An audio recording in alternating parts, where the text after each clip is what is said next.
வருங்கால ஆசிரியர்களாகும் அனைத்து மாணவர்களுக்கும் வணக்கம். 2025 வந்து பார்த்தீங்கன்னா ப்ரிலிம்ஸ் எக்ஸாம் குரூப் 1ல நீங்கள் ஒரு கொஸ்டின் பார்த்துருப்பீங்க.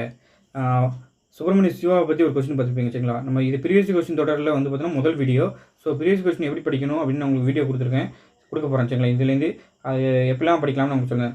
இப்போ பார்த்தீங்கன்னா ரத்தம் சிந்தாமல் எதுவும் செய்ய முடியாது. ஜப்பான் 20,000 வீரர்களை தியாகம் செய்ய தயாராக இருந்தது. ரஷ்யா வென்றது.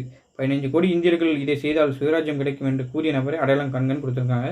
இதில் வந்து பார்த்திங்கன்னா ப்ரீவியஸ் கொஸ்டின் எப்படி படிக்கணும்னா இப்போ நல்லா பார்த்துக்கிடணும் சரிங்களா. இதுக்கு ஆன்சர் பார்த்தலாம். ஃபஸ்ட் நம்ம யாருன்னா சுப்பிரமணிய சிவா தான். இங்கே பாருங்கள், சிவாவோட சங்கநாதம் ரத்தம் சிந்தாமல் எதையும் சாதிக்க இயலாது. ஜப்பான் 20,000 வீரர்களே தியாகம் செய்து ரஷ்யாவை வெற்றி கொண்டது. அதுபோல் 15 கோடி இந்தியர்கள் உயிர் தியாகம் செய்தால் சுயராஜ்யம் கிடைத்துவிடும். இதை தான் வந்து பார்த்தீங்கன்னா அப்படி கேட்ட கேள்வி சரிங்களா. அப்போ சுப்பிரமணியம் வந்து பார்த்தா சிவா தான் ஆன்சரு. அப்போ இதில் வந்து பார்த்திங்கன்னா சுப்பிரமணிய சிவா சம்மந்தமான எல்லா டீட்டெயில்ஸ் தெரிஞ்சுக்கணும் சரிங்களா. இது வஉசி சிதம்பரம் பிள்ளையை பற்றி எல்லா டீட்டெயில்ஸ் தெரிஞ்சுக்கணும். சுப்பிரமணிய பாரதி பற்றி எல்லா டீட்டெயில்ஸ் தெரிஞ்சுக்கணும். வாஞ்சிநாத ஐயர் பற்றி எல்லாத்தையும் தெரிஞ்சுக்கணும். ஸோ இந்த 4 பேரை பற்றி டீட்டெயில்ஸ் தெரிஞ்சுக்கிட்டிங்கன்னா அடுத்த தடவை வந்து பார்த்தீங்கன்னா இது ரிலேட்டடாக தான் நம்மளுக்கு வந்து வரும். 4 பேர் ரிலேட்டடாக சொல்ல சரி தான் சார். இது எப்படி தெரிஞ்சுக்கலாம்னு நீங்கள் சொல்லுவீங்க. இது எப்படி தெரிஞ்சுக்கணும்னா வெப்சைட்டு சரிங்களா. அவர் சம்மந்தமாக புக்கு, லைப்ரரியில் போய் புக்ஸு, அவர் சம்மந்தமாக புக்ஸு இப்படி வந்து பார்த்தா 3 கலெக்ட் பண்ணி நீங்கள் எடுத்துக்கிட்டிங்கனால போதும். அதுக்கப்புறம் நீங்கள் கையில் வச்சுருப்பீங்களா. இப்போ யூனிட் 8 சம்மந்தமாக நம்ம இப்போ வெங்கடேசன் சார் புக்கு, சார் புக்கெலாம் வச்சுருப்பீங்க. அதில் உள்ள டேட்டா இப்படி வந்து கோர்வையாக வந்து நான் எடுத்து அப்பப்போ தரேன். அதை மட்டும் படிக்கணும். இப்படி படிக்கணும் சரிங்களா.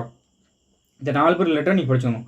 அப்படின்னா தான் வந்து பார்த்தீங்கன்னா இந்த 4 பேர் யாராவது ஆப்ஷனில் வந்துகிட்டே இருப்பாங்க. அதுக்கு அடுத்த கூட ஒரு 4 பேர் இருப்பாங்க. மொத்தம் 8 பேர் தான் திரும்ப ஆப்ஷனில் வந்துக்கிட்டே இருப்பாங்க சரிங்களா. இதுதான் இந்த டீட்டெயில் இப்படி தான் படிக்கணும். ஸோ இதுக்கு ஆன்சர் வந்து பார்த்தோன்னா ரத்தம் சிந்தாமல் எதையும் சாதிக்க இயலாது. ஜப்பான் 20,000 வீரர்களை தியாகம் செய்தால் ரஷ்யாவே வெற்றி கொண்டது. அதாவது ஜப்பான் வந்து பார்த்தீங்கன்னா ஒரு சின்ன கண்ட்ரி தான். ஆனால் வந்து பார்த்தா ரஷ்யா பெரிய கண்ட்ரி, எல்லாத்துலேயும் பெருசாக இருந்தாங்க. ஆனால் ஒரு 20,000 வீரர்கள் வச்சுட்டு ரஷ்யாவே வெற்றி கண்டது. அதை சொல்லி தான் வந்து பார்த்தீங்கன்னா சிவா வந்து பார்த்தீங்கன்னா பேசியிருப்பார் சரிங்களா.